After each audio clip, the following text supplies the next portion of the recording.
It's been 18 months since my father passed away, and for all that time his beach house on the Outer Banks has sat empty, locked up tight. At least, that's what I believed. However, the day I finally decided to go back to settle his estate, my stomach dropped the moment I pulled into the driveway. The landscaping was immaculate. The hydrangeas my father loved were blooming in perfect rows, clearly pruned and watered with care. But the real shock came when I logged into the Ring doorbell app on my phone. What I saw on that screen made my blood run cold. Before we start the story, I'm going to ask you for something very simple. Right now, drop a comment down below telling me what city and country you're watching this video from. Don't forget to like and subscribe so the channel can keep growing and bringing you even more intense and surprising stories. My name is Imani, and I'm 32 years old. I work as an architect in Charlotte, North Carolina, about 5 hours from the beach house my father built with his own hands back in the 90s. He was a real estate developer, self-made, started with nothing, and built an empire of commercial properties across the Carolinas. When he died from what the doctors called complications from diabetes, I was devastated. He was only 63, still so full of life. The funeral was a blur. My stepmother, Victoria, handled everything. She'd been married to my father for 12 years, and while we were never close, I appreciated her taking charge when I could barely function. My half-brother Derek, her son from her first marriage, whom my father had legally adopted, stood by her side the whole time, playing the grieving son perfectly. I hadn't been back to the beach house since. Too many memories. Every summer of my childhood was spent on that shore, building sandcastles with my father, watching the sunrise from the wraparound porch. After his death, I couldn't bear to face it. But now, the lawyers were pressing me. My father's will had finally cleared probate, and I needed to inventory the property. According to the documents, the beach house was left to me, while Victoria got the main house in Raleigh and a generous life insurance payout. That afternoon, I drove through the winding coastal roads with the windows down, letting the salt air fill my lungs. The sky was that perfect Carolina blue that my father always said looked like God was showing off. When I turned onto the private road leading to the property, I expected to see overgrown grass, maybe some storm damage, the natural decay of a house left alone for a year and a half. Instead, I found paradise. The lawn was freshly mowed in those perfect diagonal lines my father used to insist upon. The flower beds were bursting with color. The exterior of the house had been recently power washed, the white siding gleaming in the afternoon sun. Even the American flag on the front porch pole looked brand new, waving gently in the ocean breeze. I sat in my car for a full minute, trying to process what I was seeing. Had the estate lawyers hired a maintenance company without telling me? That seemed unlikely, given how much they'd been hounding me about costs. Maybe Victoria had arranged something? But why would she care about a property that wasn't even hers? I grabbed my purse and the folder of documents I'd brought, making sure to slip some emergency cash and my phone charger into my jacket pocket. I don't know why I did that. Maybe some instinct was already whispering warnings. I locked my car and approached the front door. The doormat was new. "Welcome to paradise," it read in cheerful blue letters. My hands trembled as I unlocked the door. The smell hit me first. Not the musty odor of a closed-up house, but something familiar, lavender and vanilla, my father's favorite candle scent. Victoria used to tease him about it, calling it his old lady candle. The living room was spotless, not just clean, but lived in. There were fresh flowers on the coffee table, a throw blanket draped over the leather couch, a half-empty glass of iced tea on a coaster near the window. Someone hadn't just been maintaining this house, someone was living here. My heart pounded so hard I could hear it in my ears. I should have left right then, should have called the police, but something deeper pulled me forward. I needed to know who had taken over my father's sanctuary. I crept through the house, checking each room. The kitchen had fresh groceries in the refrigerator, expensive organic stuff. Grass-fed steaks, imported cheese, the good champagne. The master bedroom had been completely redecorated with new linens and artwork I didn't recognize. In the bathroom, I found 2 toothbrushes, men's cologne, and a woman's silk robe hanging on the back of the door. 2 people were living here. Whoever they were, they'd made themselves completely at home. Then I remembered. My father had installed a comprehensive security system 3 years ago after a string of break-ins along the coast. Motion sensors, door cameras, and his pride and joy, a central monitoring system in the basement office. He'd given me the password, made me memorize it. The day we got married, he'd said, the date of my parents' anniversary. He never changed it, even after my mother passed and he remarried. I practically ran down the basement stairs. The office was dusty, clearly less attended to than the rest of the house. The computer hummed in the corner, still connected to power. I sat down, entered the password, and watched the security dashboard spring to life. My fingers felt numb as I clicked on the archived footage. I started with the previous evening, around dinner time. At first, just empty rooms. Then the front door opened. A man walked in carrying grocery bags, whistling. He moved through the house like he owned it. When he turned toward the kitchen camera, I had to grip the desk to keep from screaming. It was Derek, my stepbrother. He was wearing one of my father's shirts. I recognized it instantly, a blue linen button-down my father wore every 4th of July. Derek set down the groceries and called out to someone upstairs. A woman descended the staircase in a flowing sundress. She was laughing, running her fingers through her highlighted hair. Victoria, my stepmother. I watched as she walked over to Derek and kissed him. Not on the cheek, not a motherly peck, full on the lips, lingering, intimate. His arm wrapped around her waist and pulled her close. My stomach lurched. They weren't acting like mother and son, they were acting like lovers. I fast-forwarded through more footage, my disbelief growing with each frame. They cooked dinner together, fed each other bites of food, curled up on the couch to watch television.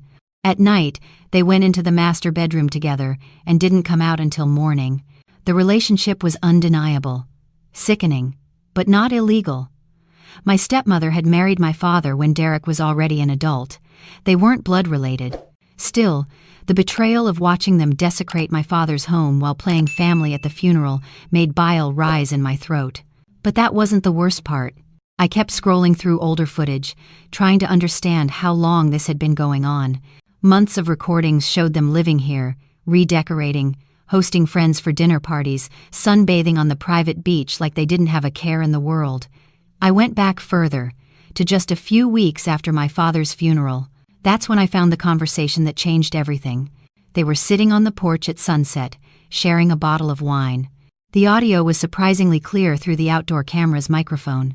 Derek spoke first, swirling his glass. "How long do we have to keep up appearances? I'm tired of pretending to be broke around Imani." Victoria laughed, a cold sound. "Patience, baby. We got the house in Raleigh, the insurance money, and now this place. Your father left his precious daughter the beach property, but she's too emotional to deal with it. By the time she comes around, we'll have established residency. Squatters' rights." "She's smarter than you think," Derek muttered. Victoria reached over and stroked his cheek. "Not smart enough to realize we were together while Marcus was still alive. Not smart enough to question why his diabetes suddenly got so much worse last year." I stopped breathing. Derek shifted uncomfortably. "Don't talk about that out here." "Why not?" She gestured at the empty beach. "No one can hear us. And honestly, I'm proud of what we accomplished. That insulin switch was genius." The tainted vials I got from my contact looked exactly like the real thing. His sugar levels went haywire, but every test just showed diabetes complications. No one suspected a thing. Tears streamed down my face as the truth crashed over me like a wave. My father hadn't died from his diabetes. He'd been murdered, by his own wife and the son he'd raised as his own. They'd tampered with his medication, watched him deteriorate, and then swooped in to collect everything he'd worked his entire life to build. Victoria continued, her voice dripping with satisfaction. "The only loose end is Imani and this property, but she's so consumed with grief she can barely function. Give it another year, and we'll find a way to get the deed transferred. Maybe a forged document, maybe we'll convince her to sell it to us cheap." I sat in that basement, shaking uncontrollably for what felt like hours. The man who raised me, who taught me to ride a bike, who walked me down the aisle at my wedding, had been murdered by the people sitting at his dinner table. And they'd gotten away with it. A car engine outside snapped me back to reality. Through the basement window, I saw a white BMW pulling into the driveway, Victoria and Derek. Panic seized my chest. My car was parked right out front. They'd see it immediately. They'd know I was here. I heard the car doors slam. Then Victoria's voice, sharp and alarmed. "Whose car is that?" Derek answered, his footsteps crunching on the gravel. "I don't know. North Carolina plates. Wait, that's Imani's car."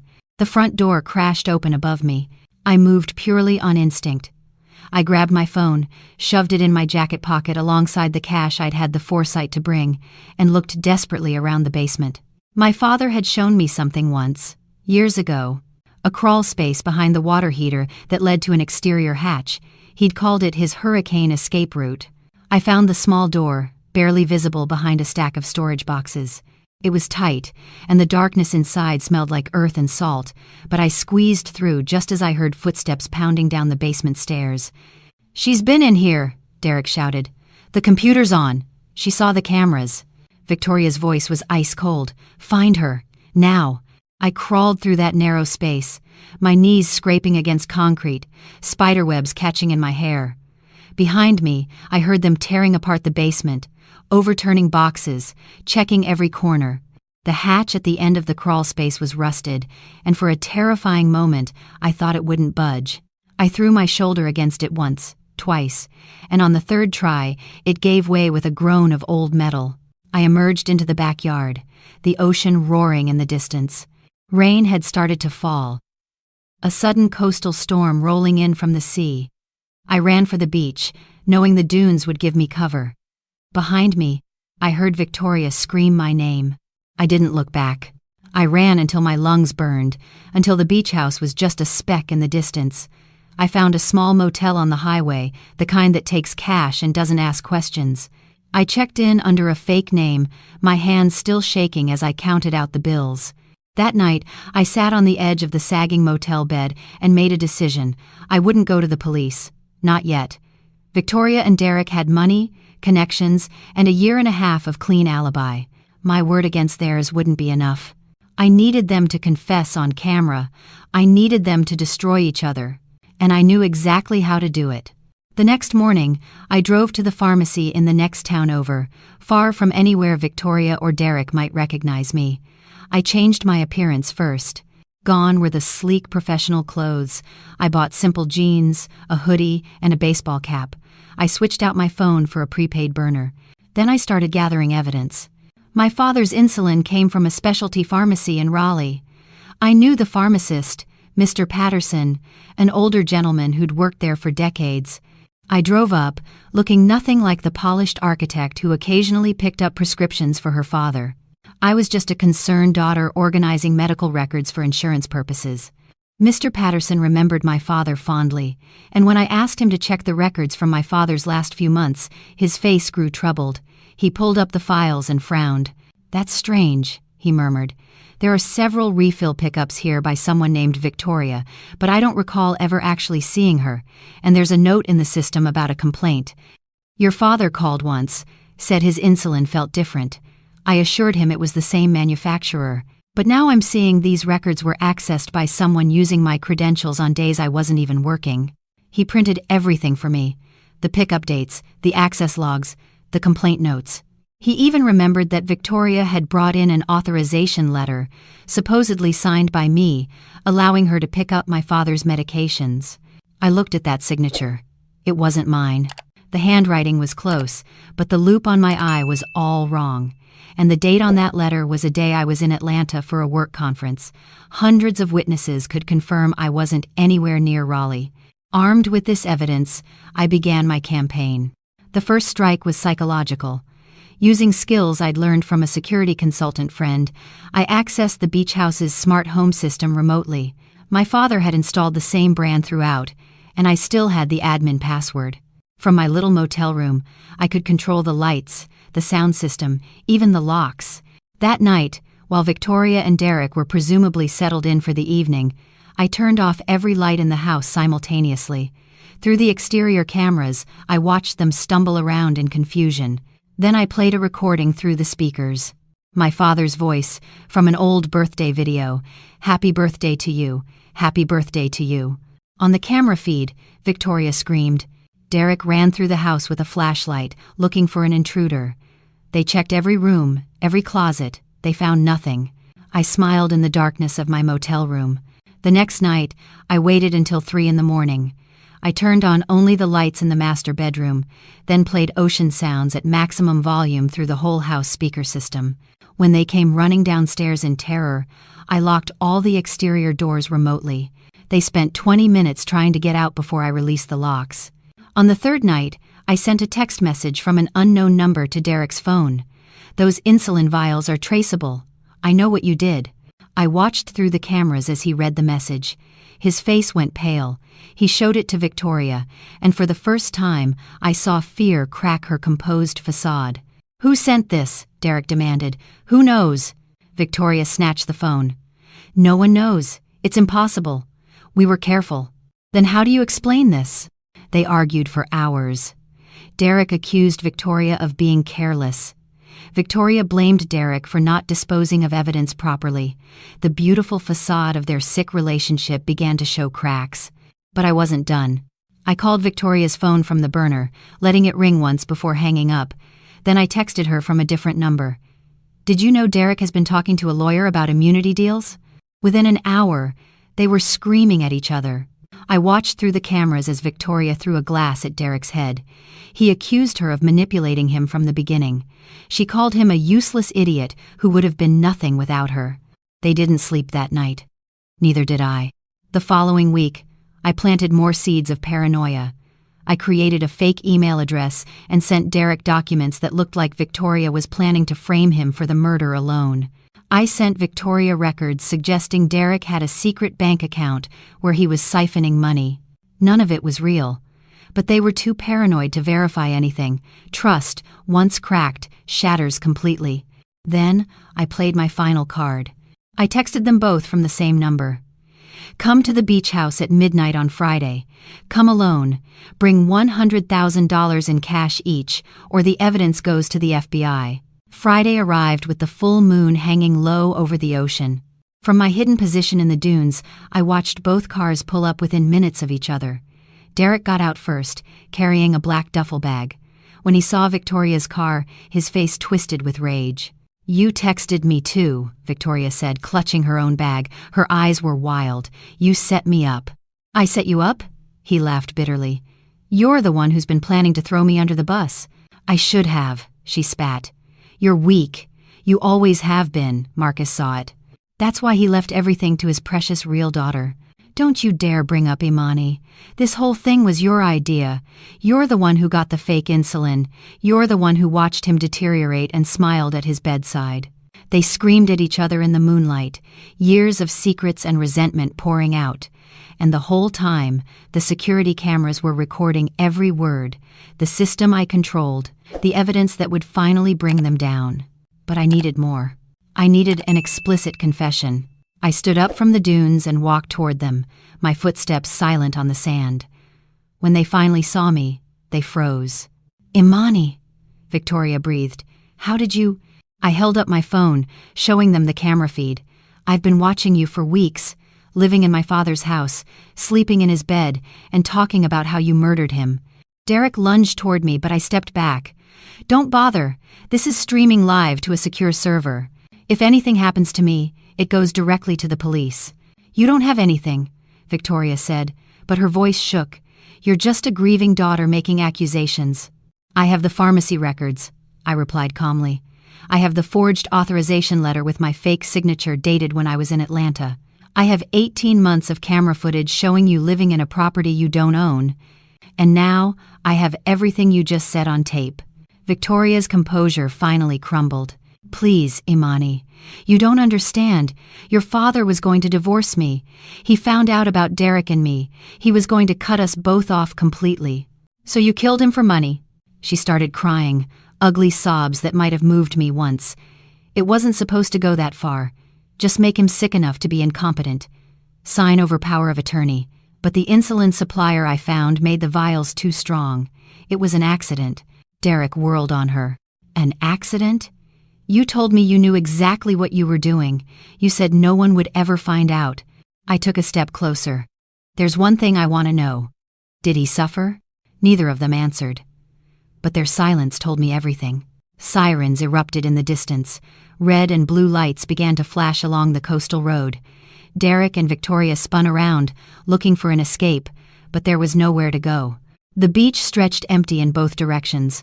My car was blocking the driveway, and the police had already received an anonymous tip about a murder confession in progress, along with a link to the live stream. Watching them get handcuffed on the sand in front of my father's beach house, the home he'd built with his own hands, brought me no joy. Just exhaustion and the hollow satisfaction of justice finally served. The trial lasted 3 weeks. The prosecution presented the pharmacy evidence, the camera footage, and most damning of all, the recording of their confrontation on the beach. Victoria tried to blame everything on Derek. Derek tried to paint himself as a victim of manipulation. The jury didn't believe either of them. Victoria received life without parole for first-degree murder. Derek got 35 years as an accomplice. As the sentences were read, I sat in the front row with my mother's old Bible in my lap. I didn't cry. I'd done enough crying over the past 2 years. Afterward, I walked out of the courthouse into bright autumn sunshine. Reporters shouted questions, cameras flashed. I didn't stop. I got in my car and drove straight to the Outer Banks. The beach house looked different in the fall light, quieter. I walked through every room, touching the walls my father had built, sitting in his favorite chair on the porch. The ocean rolled endlessly toward the shore, the same way it had when I was a little girl building sandcastles while he watched. I spent 3 months renovating. I removed every trace of Victoria and Derek. New furniture, new paint, new energy. But I kept my father's workshop in the garage exactly as he'd left it.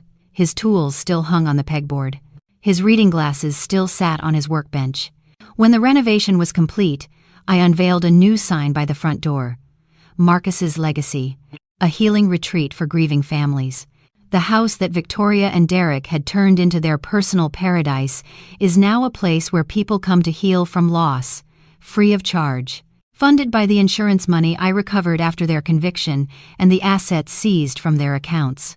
Last week, a mother and daughter came to stay. The daughter was 8, the same age I was when my father first taught me how the tide works.